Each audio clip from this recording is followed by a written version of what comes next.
नित्यानन्देश्वरसमारम्भां नित्यानन्देश्वरीमध्यमाम् अस्मदाचार्यपर्यन्तां वन्दे गुरुपरम्पराम्।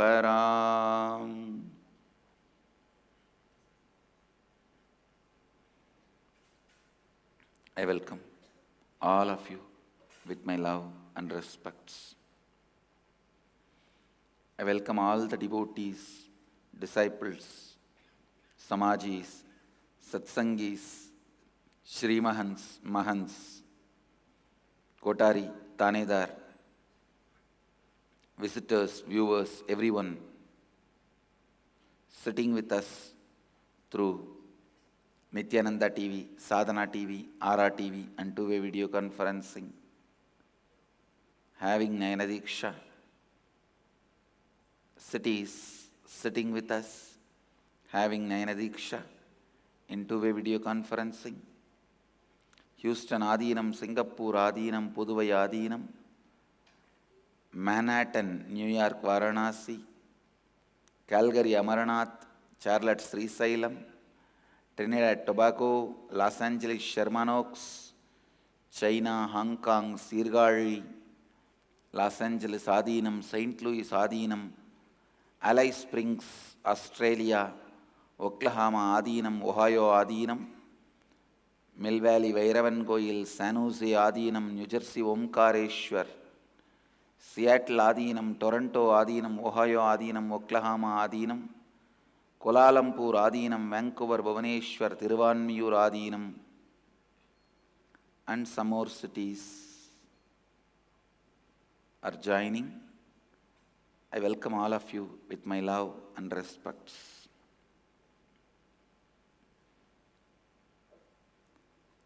Today, the 7th day of Meenakshi Brahmotsavam, Devi is gracing all of us on Swarna Rishabha Vahana, the golden Rishabha, bull vehicle, and Mahadeva is gracing on Sarvalankara with Roman crown.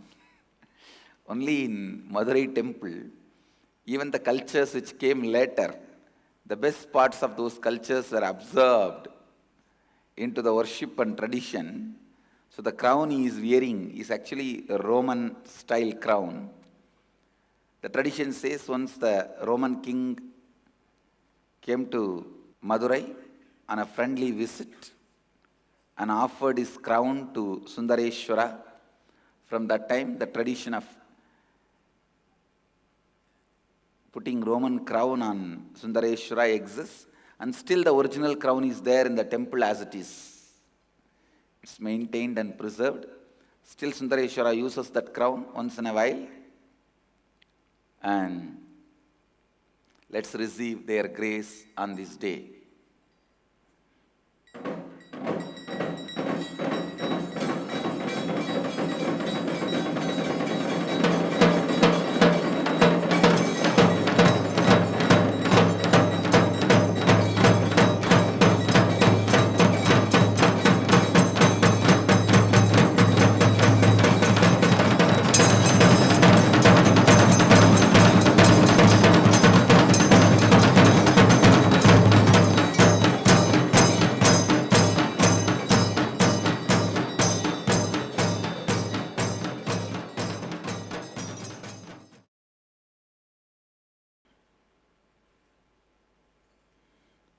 I'll continue to expand on 10th verse of Isavasya Upanishad. Anyadevahur vidyaya anyatahura vidyaya idi shushruma dhiranam yenas tat vichachakshire. Please recite along with me. Anyadevahur vidyaya Anyada Huravidyaya Iti Shushrumadhiranam Yenastat vichachakshire. I'll read out the translation. It is said that by vidya, the knowledge cognized from the right context of grasping the truth, consciousness, and the superficial knowledge acquired from the wrong context of grabbing, without cognizing the subtle truth, certainly the different result is achieved. Similarly, it is said that by avidya, the authentic actions and the ignorant actions, a very different result is achieved. Thus, have we listened from those wise beings who have explained that absolute principle to us. Listen, without the context of seeking, even renunciation can lead you into laziness. Lot of people talk as if they are renouncing just to justify their laziness, dumbness, stupidity. Understand? Now, I get many lectures like this from people, utterly lazy, bored, tired, but when they talk as if they are renouncing the whole world. Listen, renunciation is not renouncing the action. You grow grass, feed the cow, milk, then make it as curd, churn, get the butter, boil it, and make ghee. Offer the ghee to the deity, divine, God, Guru, or whatever. That is renunciation, sacrifice. You don't even grow the grass. It's not sacrifice. Understand? That is boredom. That is tiredness. Many people don't even take the effort of growing the grass. They say, oh, everything is Maya. Without understanding the context, even the greatest truth can be missed, misused. Missed and misused. Seeking, honest seeking, authentic seeking, being integrated to your seeking is one of the most important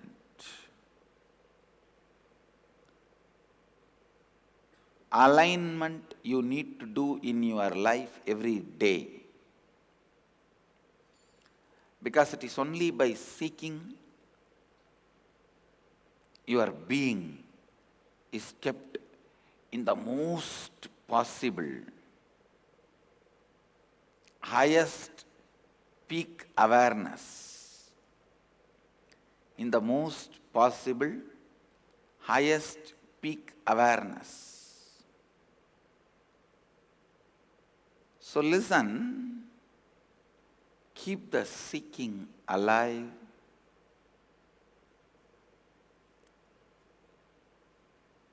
Let the seeking become your first response to life. Let the seeking be the source of inspiration for you to live. Let the seeking be the energy to live. Let the seeking be intensity to live.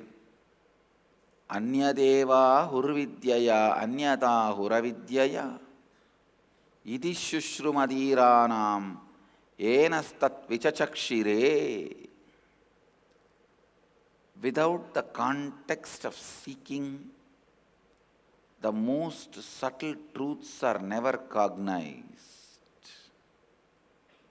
Without the context of seeking, the most subtle truths are never cognized.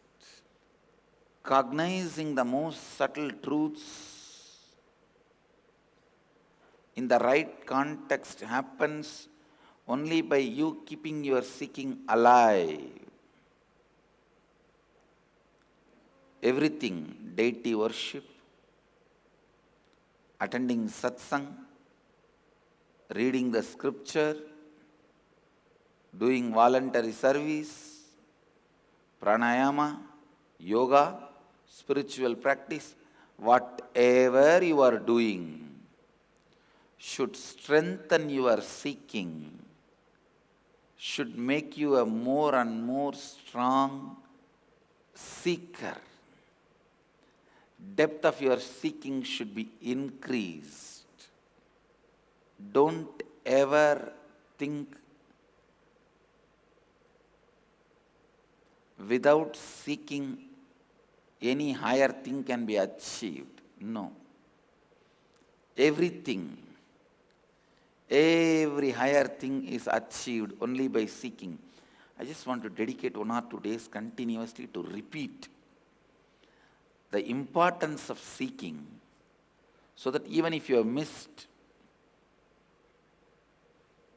now you are catching it. Seeking today also, keeping the purity of your seeking, let that be the Vakyartha Sadas. Let that be the Vakyartha Sadas. See, first time when you hear Guru's words, with so much of seeking, interest, excitement, you enjoy it, start picking up many things and internalizing as your part of your life. And then after some time, your seeking comes down. You listen but take it for granted. Okay, like this only he talks. It's okay. I heard enough. Slowly, when you take Guru for granted, his words for granted, how many years you may listen to satsang, you create a huge iron wall around you. The Guru's words never penetrates and becomes part of you, because with each word you created a pain pattern. How not to allow that into you to get internalized? How to keep that away from you? Either your earlier failures or thinking that I tried and it is not working out. Is great, but it's not going to work out for me. Developing some of these kind of patterns, thought trends, and seeking is also when it is lost.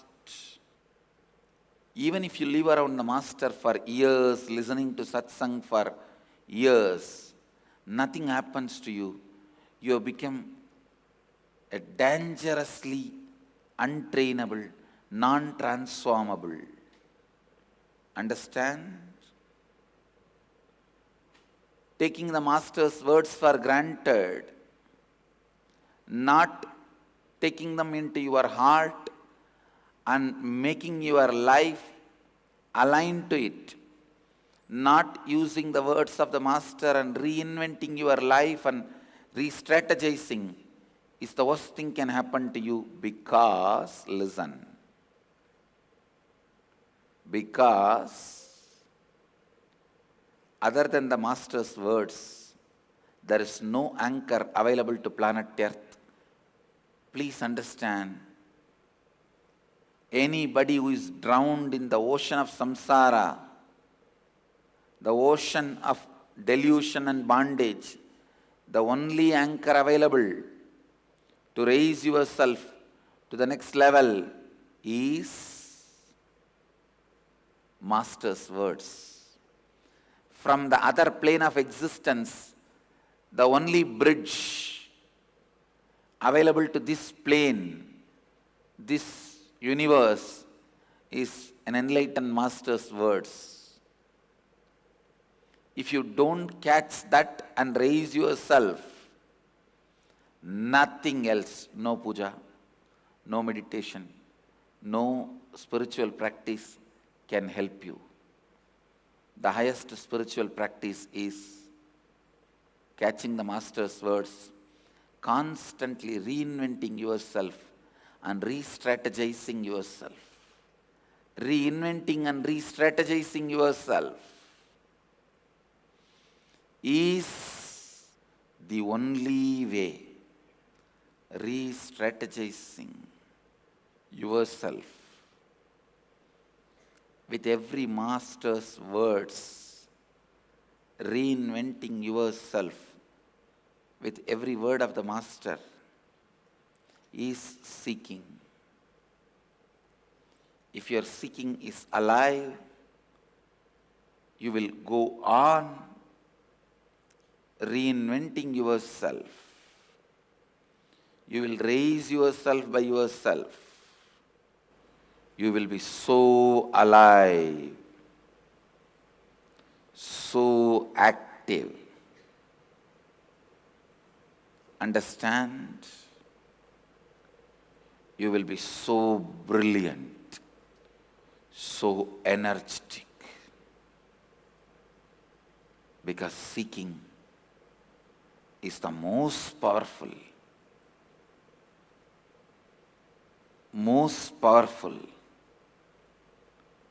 way you can exist. You can experience you.